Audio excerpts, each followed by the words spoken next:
જય શ્રી કૃષ્ણ. કેમ છે બધાને? મજા જ હશે. જો હું પણ ખૂબ મજામાં છું અને મારો પરિવાર પણ બધા જ મજામાં છે. તો ચાલો આજે નવા દિવસે નવા વ્લોગની શરૂઆત કરી દઈએ. તો ચાલો અત્યારે જઈએ છીએ સેન્ટરે. શુભ શરૂઆત આપણી સેન્ટરેથી થાય. ચાલો આપણે લાઇટ બંધ કરતા જ જઈએ એટલે પાછું આવો નહીં. તો ચાલો આજે તો એકદમ મસ્ત સવાર પડી ગઈ છે. ચાલો બાબાને રજા લઈ લઈએ અને બાબાને કહી દઈએ કે બાબા ચાલો મારી સાથે. ચાલો લાઈટ બંધ કરી દઈએ. આપણું દફતર પણ રેડી છે અને ચાવી પણ નહીં. ચાલો આ બધા ઓછાળ કાઢી નહીં કરે ને રાતે. આજે એ બધું જ કામ છે. ચાલો લાઈટ કરી દઈએ બંધ.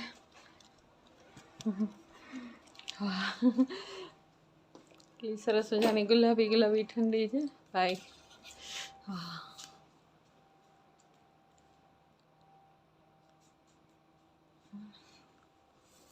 એકદમ મસ્ત વાતાવરણ છે. ગુલાબી ગુલાબી ઠંડી છે બહુ જ.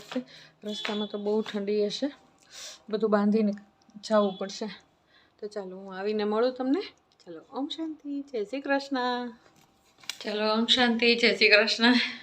જો મુરલી સાંભળીને આવી ગયા. લાલ લાલ થઈ ગયા બધા. લાલ લાલ થઈ ગયા. એટલી ઠંડી છે બહાર. બહુ ઠંડી બહુ ઠંડી. આખું બધું બાંધ્યું હતું તોય તે આમ થીજી ગયું બધું. ચાલો મુરલી સાંભળીને આવી ગયા. બહુ મજા આવી મુરલી સાંભળવાની. કારણ કે આજે રાજકોટવાળા અંજુબેન આવ્યા હતા મુરલી સાંભળવા માટે થઈને. મુરલી સાંભળવાની પણ બગસરામાં વ્યાપારીઓની બધાની વિંગ હતી. તો એના સંદર્ભે આવ્યા હતા. તો દીદીએ પણ અમારા દીદીએ પણ એમને અહીંયા આમંત્રણ આપ્યું કે તમે આવો અને અમારા બધા ભાઈઓ બહેનોને ક્લાસ કરાવો. તો એ ક્લાસનો લાભ આજે અમને મળી ગયો છે. તો ચાલો નવા દિવસની શરૂઆત થઈ ગઈ છે નવા બ્લોગની અંદર. તો આગળ આગળ બતાવતી જઈશ કે શું કરીએ છીએ. ચાલો ઓમ શાંતિ. જય શ્રી કૃષ્ણ.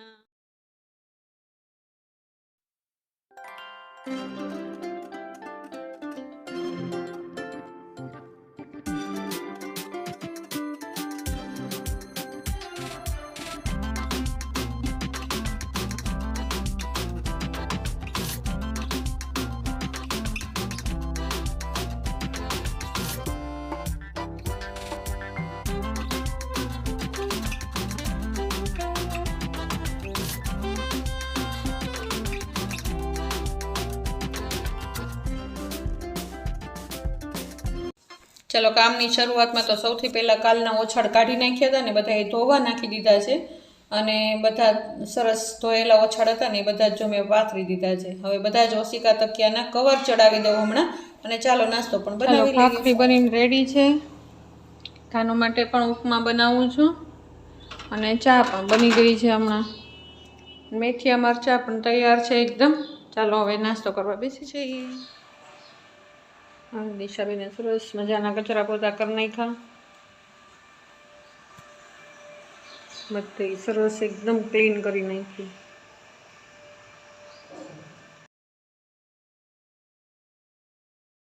જો આ રૂમમાં પણ બીજા ઓછાળ પથરાઈ ગયા સરસ. ચાલો ધાનુબેન ઉઠી ગયા. હવે ધાનુબેનની સાથે થોડીક વાર રમી લઈએ. ધાનુબેન ફ્રેશ થઈ જાય ને હું પણ ફ્રેશ થઈ જાઉં. ને સવારના આમને એમ હોઈએ એટલે થોડીક વાર રેસ્ટ કરવો જરૂરી છે. આમસ્તા પણ એવું મગજની અંદર હોય કે હમણાં ધાનું ઉઠશે ને એટલે રેસ્ટ મળી જશે. એટલે સવારના હું ને દિશા બંને એક ધારા કામ જ કરતા હોઈએ. હમણાં સાક્ષી છે નહીં કાંઈ ઘરે, એટલે બધું મેનેજ કરવાનું હોય. એટલે સવારના લાગેલા હોઈએ તો અત્યાર સુધી ધાનુબેન જ્યાં સુધી ઉઠે ને ત્યાં સુધી જેટલું થાય ને એટલું ફટાફટ કરી જ લઈએ, એટલે સહેજ પણ રેસ્ટ લીધા વગર. તો ચાલો હવે ધાનુબેન ઉઠી ગયા ને એટલે હવે થોડીક વાર માટે થઈને હું અને દિશા બંને થોડીક વાર માટે તો બેસી જ ગયા. અને જો ધાનુબેન રમે છે. તો વાસણ હજી માંજવાના બાકી છે અને પ્લેટફોર્મ પણ સાફ કરવાનું બાકી છે. જો દિશાબેન હવે પ્લેટફોર્મ સાફ કરશે, ધાનુબેન રમે છે ત્યાં સુધીમાં હું વાસણ પણ માંજી લઈશ, એટલે બંને કામ થઈ જાય. થોડીક વાર ધાનુ રમશે હેતાંશી સાથે તો કરવા દેશે. જો એને સથવારો હોય ને તો આપણને હેરાન ન કરે, પણ સથવારો ન હોય ને તો બસ એની સાથે એક જણને તો રહેવું જ પડે ફરજિયાત. તો ચાલો ફટાફટ કામ કરી લઈએ. બધાને મજા જશે. જો હું પણ ખૂબ મજામાં છું અને મારો આખો પરિવાર પણ બધા જ મજામાં છે. અને દિલની દુઆ છે અને ખૂબ આશા ઈચ્છા છે કે બધા જ મજામાં હશો. તો જો આજે નવા દિવસે નવા વ્લોગની શરૂઆત કરી દઈએ. આજે શું કરીએ છીએ આગળ એ હું તમને બતાવતી જઈશ. ચાલો, આ તો સાક્ષીબેન તો છે નહીં હમણાં, હજી એ રોકાવાની છે. તો સવારના પોરમાં દિશાબેને સરસ મજાના કચરા પોતા અને બધું સરસ વ્યવસ્થિત કરી નાખ્યું. મેં ફળિયા વાળી નાખ્યા, વાસણ માંજી દીધા, નાસ્તા પાણી બનાવી લીધા. અને ધાનુબેન પણ ક્યારના ઉઠી ગયા છે. તમે જોયું એમની બેનપણી સાથે રમે છે. અને ચાલો હવે હું મારા રસોઈની તૈયારી કરું છું. અને મશીનમાં કપડાં ધોવાય છે અને હવે હું મારા રસોઈની તૈયારી કરું છું. રસોઈમાં પણ દિશાબેને સરસ મજાનું કિચન સાફ કરી નાખ્યું છે. તો ચાલો હવે રસોઈ બનાવી લઈએ. આગળ હું તમને દેખાડતી જાઉં રસોઈ કરીએ છીએ. ચાલો, ઓમ શાંતિ, જય શ્રી કૃષ્ણ. ચાલો, રસોઈ તો મેં માંડી દીધી. અને ચાલો સૌથી પહેલાં તો મેં દાળ ભાત જ ઓરી દીધા, કારણ કે હમણાં કોઈકને મજા હોય ને કોઈકને મજા નથી હોતી, તો કોઈ રોટલી ખાતા નથી. એટલા માટે થઈને હમણાંથી તો દાળ ભાત અને શાક જ બધા ખાય છે. તો ચાલો સરસ મજાના દાળ ભાત જ ઉપર હમણાં તો જોર છે. દાળ ભાત ખાવાથી પણ અમસ્તા પણ તબિયત સારી રહે એને. અને કે શાક ભાવતા નથી, એટલે બટેટાનું શાક બધાને ભાવે. અને જે રીતે આખા રીંગણાનું શાક કરીએ ને તો નિખિલ ખુશ થઈ જાય, તો આખા બટેટાનું શાક કરીએ ને તો કિશન ખુશ થઈ જાય. તો એટલા માટે થઈને આજે આખા બટેટાનું શાક કરી નાખીએ. તો ચાલો મેં દાળ ભાત મૂકી દીધા છે, સાઈડમાં બટેટા બાફવા મૂકી દીધા છે. અને મરચાં અને આદુની પેસ્ટ બનાવું છું, પણ ધાનુબેન સાથે સાથે હોય, ક્યાંક તીખું લાગી જાય એની બીક લાગે. તો મેં એને થોડોક શિંગદાણાનો ભૂકો કર્યો તો એમાંથી આપી દીધો, તો એ ખુશ થઈ ગઈ ને જતી રહી. તો ચાલો હું મારી રસોઈ શરૂ કરી દઈએ. તો સૌથી પહેલાં તો હું સંભારો જ વઘારી નાખું. એને આજે કરવાનો છે સરસ, હમણાંથી દેશી ગાજર આવે છે, તો એ દેશી ગાજર મને વધારે ગમે, કારણ કે પેલા હાઇબ્રિડ ગાજર આવે ને એકદમ લાલ કલરના આવે, એ પણ સ્વાદમાં સારા જ હોય, પરંતુ દેશી ગાજર એ તો દેશી ગાજર ને. ચાલો, સંભારો તો સરસ મજાનો થઈ ગયો અને દાળ પણ જો ચડી ગઈ છે સરસ મજાની. તો હું એમને આ ઝરણીથી હું હલાવી નાખું એકદમ સરસથી. બને એટલો હું હેડી મિક્સીનો ઉપયોગ કરતી જ નથી, બને ત્યાં સુધી નથી કરતી. પછી જરૂર પડે તો કરવો પણ પડે, એવું નથી કાંઈ. તો ચાલો, દાળ પણ સરસ મજાની, જેમ આપણે સાદી દાળ હોય એવી જ રીતે તુવેરની દાળની સાદી દાળ છે ને, એની અંદર પણ મેં ચટણી નથી નાખતી એટલી બધી. અને મરચાં પણ એકદમ મોળા હોય ને એ પણ મોટા મોટા કાપીને નાખું, તો દિશાને ધાનુને ખવડાવે ને તો કંઈ ચિંતા થાય નહીં, એને તીખું લાગવાની બીક લાગે નહીં. તો ચાલો સરસ મજાનો વઘાર પણ આપણે દાળનો કરી નાખીએ. ને સિમ્પલ દાળ ભાત આપણે જેવી રીતે રોજિંદા જીવનમાં ખાતા હોય એવા જ દાળ ભાત છે. તો ચાલો સરસ મજાના વઘારમાં પણ એકદમ ખાલી રાઈ અને જીરું અને ખાલી હિંગ, બસ બીજું કાંઈ જ નહીં. અને ચટણી પણ નાખવી હોય ને લાલ ચટણી, તો પણ એ ધાનુનું કાઢીને પછી અમે નાખીએ. તો ચાલો દાળ ભાત સરસ મજાના થઈ ગયા છે. ઉપર થોડુંક સ્વાદ માટે થઈને લીંબુ ઉમેરવું હોય તો ઉમેરી શકાય, અને ઝાઝી બધી કોથમીર પણ નાખી શકાય. અને ચાલો સરસ મજાની દાળ ઉકળીને રેડી છે. તો બટેટા બફાઈ ગયા હતા, તો મેં એને સરસ મજાના, દિશાએ મને ફોલી દીધા. દિશા કે ચાલો મમ્મી હું તમને ફોલી દઉં તો રસોઈ તમારી ફટાફટ આગળ વધી જાય. તો ધાનુ પણ જો હવે દિશા એને બટેટાને ફોલી અને એમને નવડાવવા ગઈ છે. તો ચાલો હું હવે બટેટા છે એને થોડાક મેં સાતળી લીધા, થોડાક મસ્તા તેલની અંદર, અને સાઈડમાં મૂકી દીધા. પછી મેં એની અંદર જીરું અને આદુ મરચાંની પેસ્ટનો વઘાર કરી નાખ્યો. અને 2 ટમેટા મોટા બધા એકદમ છીણી નાખ્યા હતા, એ પણ નાખી દીધા. અને એકદમ જો તેલ બહાર આવી ગયું ને ત્યાર પછી મેં એની અંદર ચટણી, મીઠું, ધાણા, જીરું, હળદર નાખ્યા છે અને ઝાઝા ભાગે કાશ્મીરી મરચાંનો ઉપયોગ કરીએ એટલે કોઈને તીખું લાગે નહીં. તો ચાલો, જે ફ્રાય કરેલા જે બટેટા હતા બાફેલા અને પછી ફ્રાય કરેલા જે બટેટા હતા એ મેં એમાં ઉમેરી દીધા છે. તો ચાલો, જેટલો રસો જોઈએ એટલો આપણે રસો રાખશું. રસો થોડોક ઝાઝો રાખશું કારણ કે અંદર શિંગદાણા અને ગાંઠિયા ઉમેરવાના છે, તો રસો ઘાટો થવાનો જ છે. એટલા માટે થઈને તો રસો થોડોક વધારે જ રાખીએ આપણે એમની અંદર એને. તો જો સરસ મજાનો ટેસ્ટી શાક તૈયાર છે. આવું શાક કરીએ ને તો છોકરાઓને દાઢે લાગે, મને ભાવે એમ એને. જો ધીમે ધીમે ઘાટો રસો પણ થઈ ગયો એકદમ સરસ. ને સ્વાદ માટે થઈને થોડુંક લીંબુ પાછળથી ઉમેરી દઈએ અને ઝાઝી બધી કોથમીર નાખી દઈએ. જો કેટલું સરસ મજાનું શાક બનીને રેડી છે. ને ઓછા તેલમાં અને ઓછા મસાલામાં આપણે સ્વાદિષ્ટ શાક બનાવી શકીએ એને. ચાલો, બાબાને ભોગ ધરાવી દઈએ, બાબાને થાળી સજાવી દઈએ. ખૂબ દિલથી, પ્રેમથી બાબાને એકદમ ચોખ્ખાઈથી બાબાને ભોગ ધરાવી દઈએ. ભોગ ધરાવી અને હું અને દિશા, નિખિલ પણ આવી ગયો તો ચાલો અમે બધા જ જમી લઈએ છીએ. અને કિશનને હજી આજે આવતા વાર લાગવાની છે, એ આજ બહારગામ ગયો છે એટલા માટે થઈને. પણ નિખિલ આજે હાજર છે, અહીંયા અમરેલી સિટીમાં જ હતો, તો એને ફોન કર્યો હતો કે હાલો હમણાં હું આવું જ છું. તો ચાલો, નિખિલભાઈ આવી ગયા છે તો અમે જમવા બેસી જઈએ બધાય.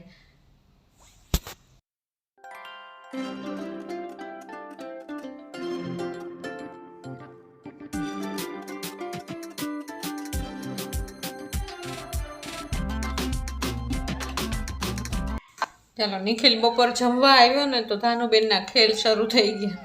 એને ધાબળી જેવી જોઈને એટલે એણે નક્કી કરી લીધું બસ તમે મને બંને હિંચકો જ નાખો એમ.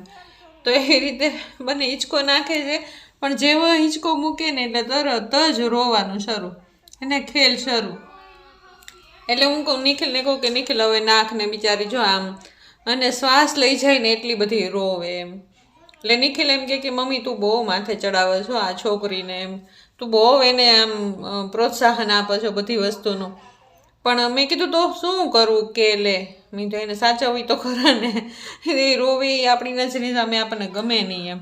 જો નાટક જો એના પાછી હસવા માંડી, જોયું એને ખોટું રોતા એને એટલું આવે ને, ખોટું રોવે ને તો એને આંખમાંથી પાણી વહ્યા જાય અને શ્વાસ લઈ લે આમ.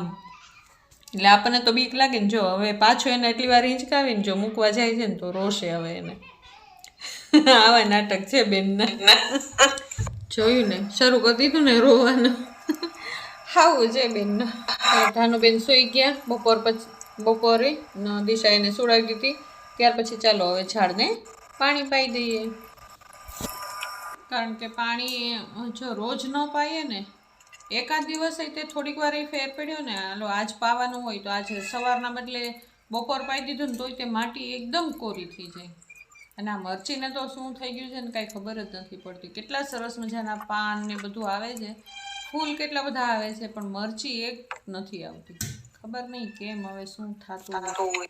બાકી તો બધા છોડ એટલા સરસ છે ને. જો આ પેલો ફુદીનો કેટલો સરસ થઈ ગયો. હજી 15 દિવસ પહેલાં તમે જુઓ ને તો કેવો હતો હાવ. એની બદલે જો આ ભાંગરો છે ને, ભાંગરાને જો ભાંગરાના પાન કેવા થઈ ગયા એકદમ. એને પાણી સહેજ વાર અડધી કલાકનું મોડું થયું હોય તો તરત જ મુરઝાવા માંડે. ધ્યાની જેવા છે.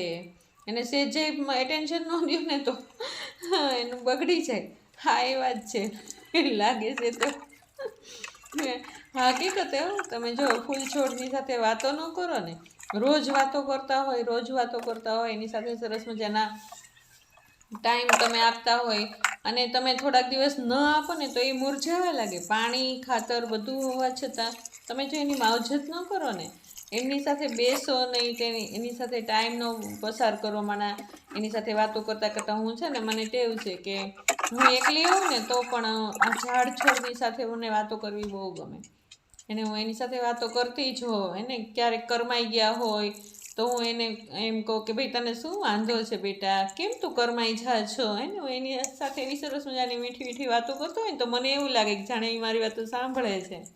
એને એટલે જ કદાચ આ તો વધારે ગુલાબ આપતા હોય છે. રોજ સવારના પોરમાં પીળા પાન હોય ને, જેટલા પાન હોય ને એટલે બધા તોડી નાખે કાયમ માટે. એટલે એમ થોડીક વાર એની સાથે મને મજા આવે, કોને ખબર કેમ. અને આ ગ્રીનરી જોઉં ને એટલે મને એની સાથે વાતો કરવાની મજા આવે અને એની સાથે ટાઈમ કાઢવાની મજા આવે ખૂબ. ને કદાચ એને પણ મારી સાથે મજા આવતી હશે. ચાલો, ઝાડની સાથે તો મેં આજ ઘણો બધો ટાઈમ કાઢી નાખ્યો. બધા છોડવાને પાણી પાઈ દીધા. ત્યાં ફોન આવ્યો મારી ફ્રેન્ડનો કે એ મને મળવા આવે છે, સુરતથી આવી છે. એને કાંઈ કામ હશે એટલા માટેથી ને આવી છે. તો અમે ઘણા બધી વાર બેઠા, ચા પાણી પીધા અને ઘણી બધી વાતો કરી. ત્યાં ધ્યાનો અને દિશાને જવાનો સમય થઈ ગયો. એ લોકો આજે જાય છે ફરવા. તો દિશાના મમ્મી, દિશાના ભાઈ, ભાભી એ લોકો બધા જ ફરવા જાય છે. અમારા સામેવાળા રાહુલભાઈ, શિવાની બેન અને એનો બાબો જે ધ્યાનો સાથે રમે છે.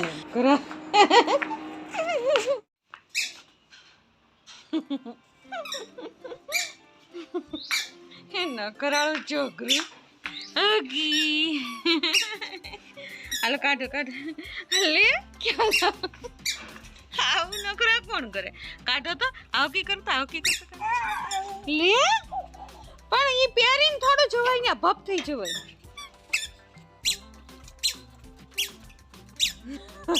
આમ કોણ હાલે?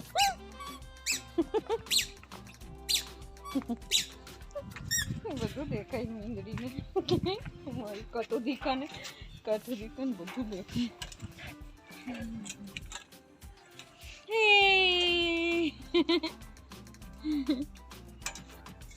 બસ કાઢ નાખો હવે. ચાલો કાઢ નાખો. કેવી લાગે છે આ ડબ્બો? ક્યાં આવી ગયો?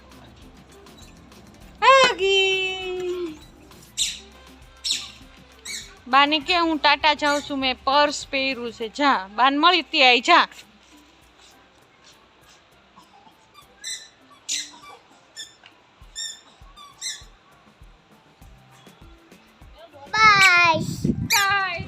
બધાને બાય કરવાનું. ત્યાં બે જા બાકડે. બાય.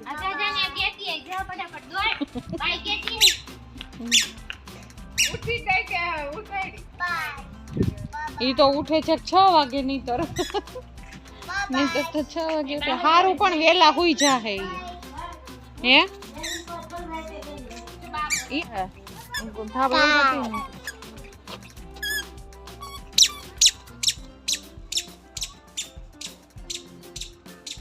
દોડી નથી એકતી તોય દોડે. નહીં. હે તો કા બેઠી કનુ? કા બેઠી તું? કા ખોલ એમ કે ખોલ કે તાનો. બાય.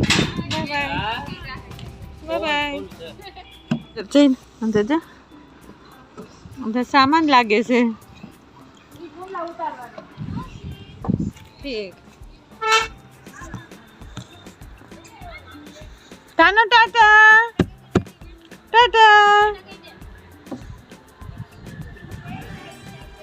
તાનો બાય કહી દે. બાય જોવે છે. બાય.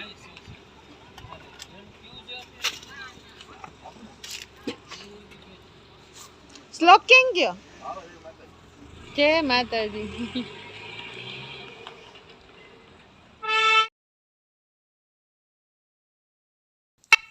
તો ચાલો, દિશાને ધાનો તો ગયા છે ફરવા. તો એ તો હવે છેક રાત્રે જમીને જવાના છે એક સંબંધીને ત્યાં આગળ. તો હું, નિખિલ અને કિશન 3 જ હતા ઘરે. તો શું બનાવવું, એને એ રોજનો પ્રોબ્લેમ છે કે શું બનાવવું એ. તો ચાલો અત્યારે બનાવીએ છીએ. છોકરાઓને વાત કરીને તો છોકરાઓ કે મમ્મી કંઈક સારું ખાવાનું મન થાય છે, તીખું ને થોડુંક સાદું પણ. તો મેં કીધું ખીચડી સિવાય તો બીજું કાંઈ સાદું બને નહીં. તો મેં વઘારેલી ખીચડી બનાવી નાખી છે સરસ મજાની. તો ચાલો, આવો રહ્યો આજનો મારો દિવસ. તો મારો આ દિવસ તમને કેવો લાગ્યો? જો તમને મારો આ વ્લોગ ગમ્યો હોય તો લાઈક, શેર અને સબસ્ક્રાઈબ જરૂર કરજો. તો ચાલો, ઓમ શાંતિ, જય શ્રી કૃષ્ણ.